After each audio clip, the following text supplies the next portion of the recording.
शुरुआत करते हैं आज के इस दिलचस्प विश्लेषण से, जहां हम गहराई में जाकर देखेंगे कि कैसे एक प्राचीन जैन ग्रंथ इंसानी इच्छाओं और हमारे मन के भटकाव की जड़ों को बड़ी ही बारीकी से खोल कर रख देता है।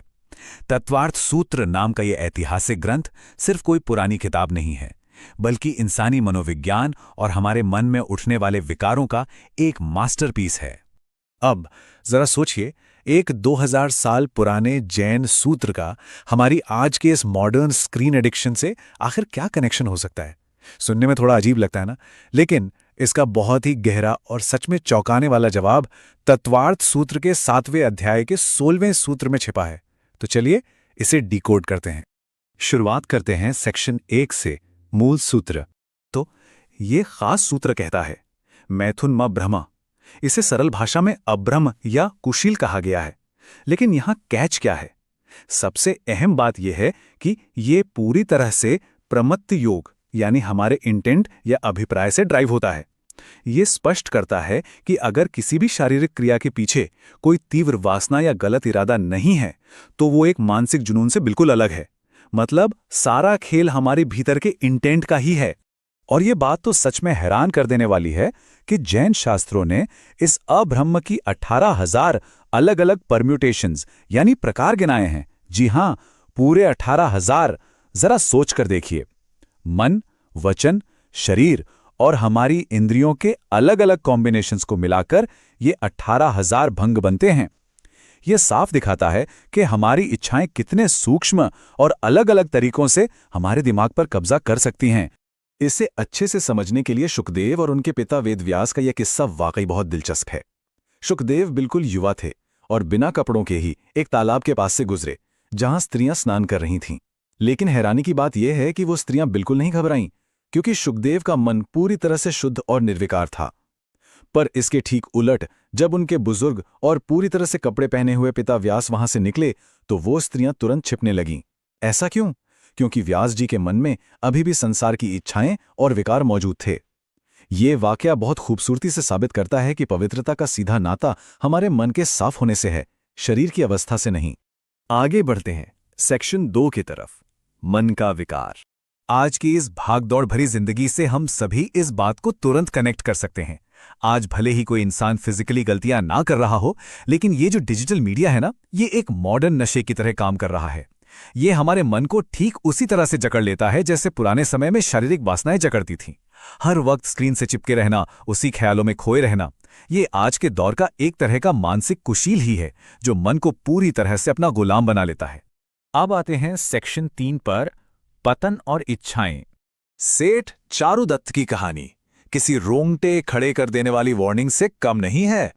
चारुदत्त असल में एक बहुत ही संस्कारी और गुणी युवा था, लेकिन बुरी संगत ने सब बर्बाद कर दिया। सिर्फ 12 सालों के अंदर उसने एक वेश्या के पीछे 56 करोड़ दीनार लुटा दिए, और जब दौलत खत्म हो गई, तब उसे आधी रात को उठाकर एक गटर में फेंक दिया गया। जब उसे होश आया तो वो नाली के कीचड़ में पड़ा था और सूअर उसे चाट रहे थे। ये कहानी सुनकर ही सिहरन होती है। ये दिखाती है कि वासना की आग कैसे इंसान की संपत्ति, इज्जत और सेल्फ रिस्पेक्ट सब कुछ चलाकर राख कर देती है। देखते हैं सेक्शन 4, त्याग का महत्व।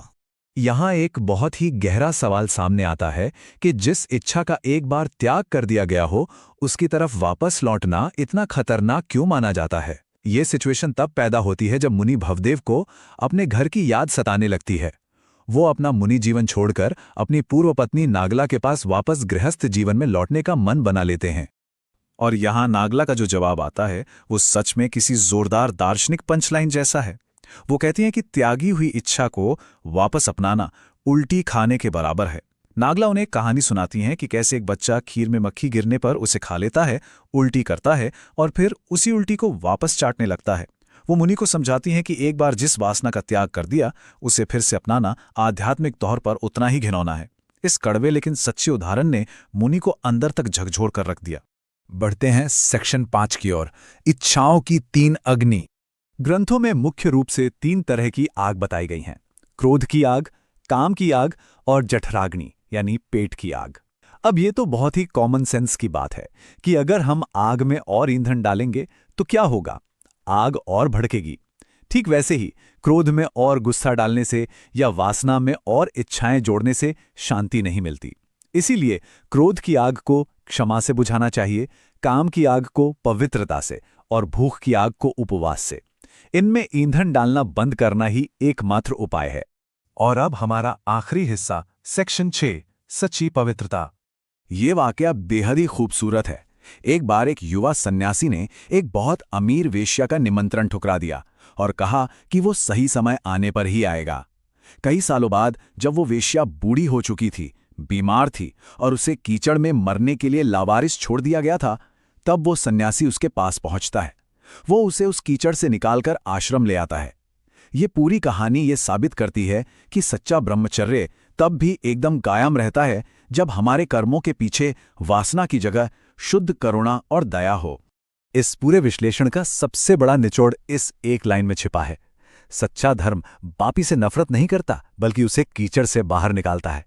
अगर उस सन्यासी के मन में उस स्त्री के लिए घृणा होती तो वो भी गलत ही होता।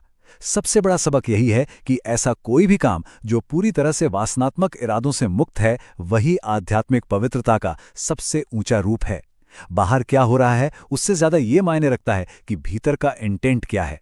तो अंत में एक बहुत ही गहरा सवाल हम सभी के लिए।